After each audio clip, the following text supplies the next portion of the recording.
thank you very much. It's really excellent to be here, and I want to thank the organisers for inviting me. I also want to thank the amazing signers who are doing such an incredible job.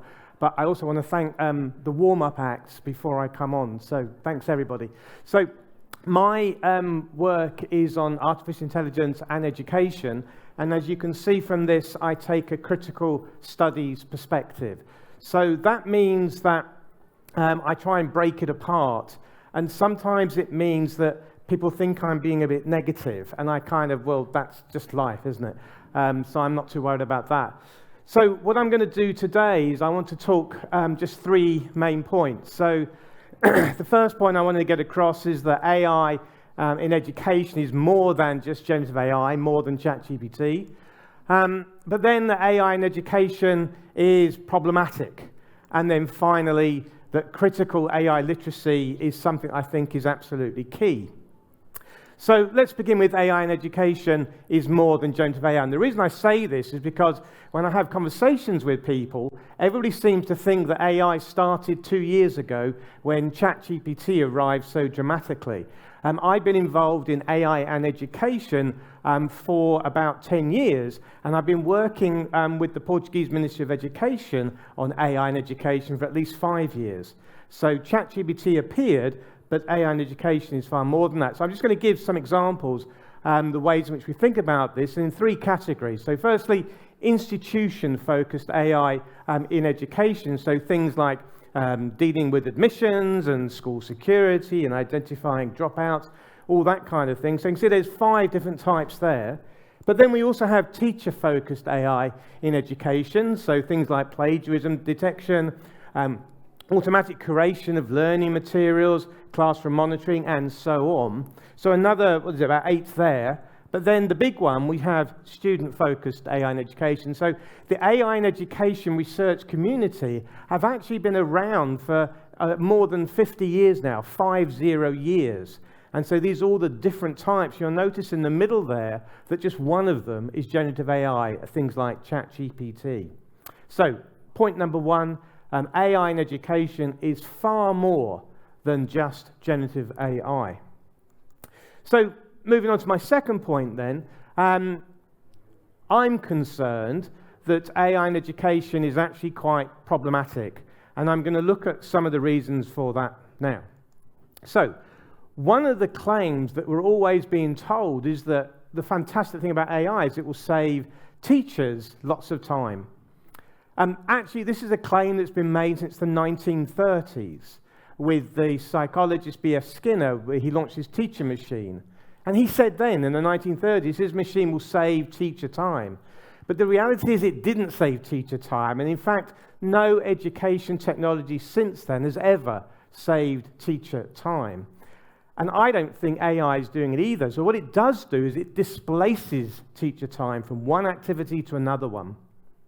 So the reality is when we think of using ChatGPT and the other programs like that to perhaps write lesson plans, you all know, you've all used it, you know that actually to get the thing you want out, you have to write prompt after prompt after prompt after prompt. And then the final thing you think, well, that's as good as it's going to get, you then spend a lot of time working with that as well to get it to how you want it. So it doesn't really save you time. What it does is it displaces your time. The other thing that's often claimed, and again goes right the way back to B.F. Skinner, was that it will personalize learning. And I hear this all the time. Governments are saying this all the time, that our tools will personalize student learning. But as this diagram tries to show, what it actually does is it personalizes the pathways through the materials, but it doesn't actually personalize the outcomes. Now, for me, personalization is about helping each individual student to become the best that they can become, to fully develop in any which way is appropriate for that individual. But the problem is that doesn't happen with these tools. Instead of personalization, what they actually represent is homogenization, but it's meant to be faster. For me, real personalization, I say, is about helping those individuals to develop to become the best they can become. But in any case, a lot of the tools that do exist that probably don't do personalization, even their ambition is problematic, because It ignores the social and collaborative aspects of teaching and learning. The fact that we know the reason we take students into schools is because they work together. They work with their peers, they work with their teachers, and these tools, these so-called personalization tools, stop all of that happening. So we need to be quite careful. The other thing that they do, and this is just from my experience in the research I've seen and done, is they disempower. They disempower both the students and the teachers. And in so doing, it means that the teachers are not able actually to do what they think they should do. So it deprofessionalizes the teachers. It also means that students don't get to choose and work through what they want to learn. They have to follow the program. And the program tells them, do this, do this, do this, and so it goes on. So it undermines both student agency and teacher agency.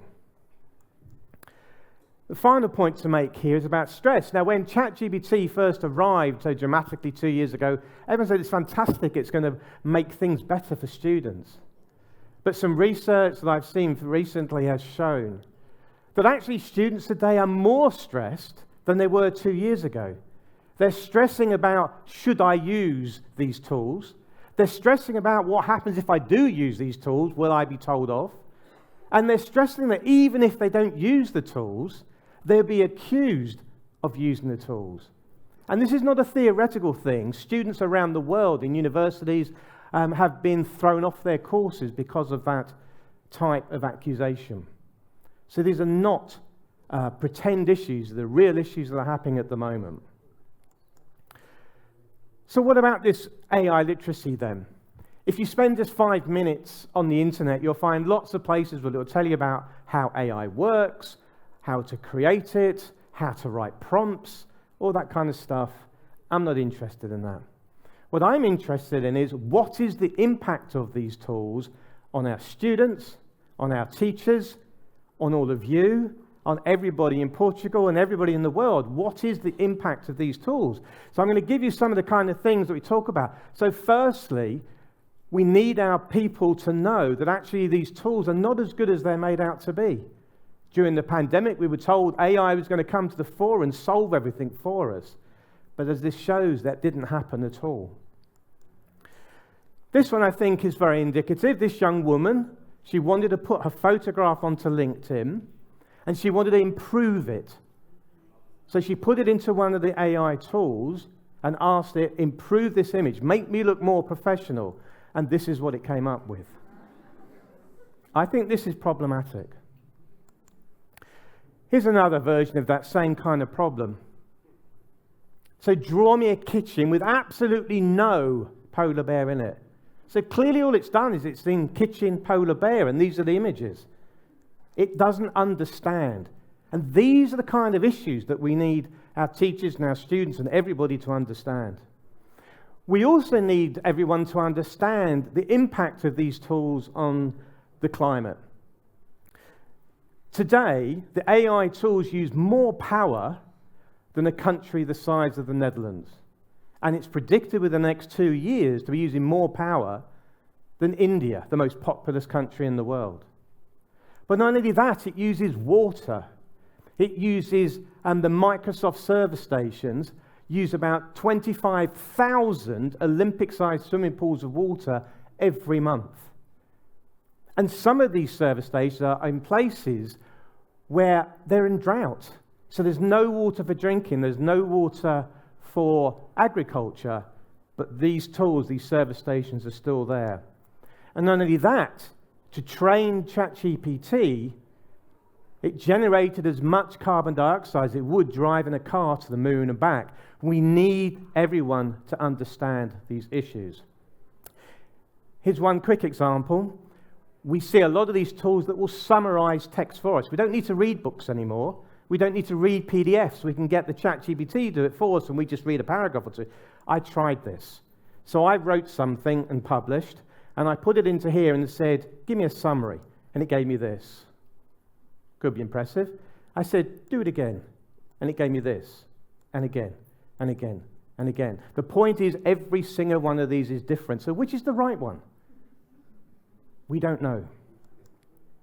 We're told that AI is going to augment humans. The reality is this is what we've got. And this is not what we need at all. So when we think about jumping into the exciting world of AI, we've got to think about those potential dangers. It looks exciting, it looks amazing, but I wouldn't jump into that lake if I didn't know what was underneath the surface.